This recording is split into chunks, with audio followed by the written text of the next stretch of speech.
Село Шаран принимает всестилевой чемпионат по карате. Ребята, призеры всевозможных соревнований, съехались сюда для того, чтобы в очередной раз выявить лучших из лучших. Для многих спортсменов этот вид борьбы можно назвать семейным. Нам нравится ходить карате. У нас отделение называется Масата Лисиц. И нам нравится ходить в школу, первый класс, а по третий. И нам нравится ходить в секцию. Мы ездили на соревнования Тумазы, Дюртюли. Такой турнир проходит уже в третий раз. Стабильно сюда приезжают гости из Оренбурга, Уфы, Зеленогорска, Дюртюли, Аургазинского, Октябрьского районов.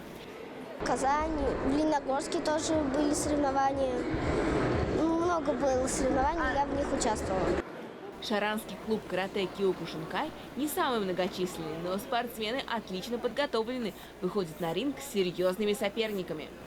Ребята в основном оттачивают технику. Оказывается, в этом виде спорта важна вовсе не сила ударов, а наработанность приемов. Телезрители, тоже занимайтесь спортом и не бойтесь серьезных чемпионатов.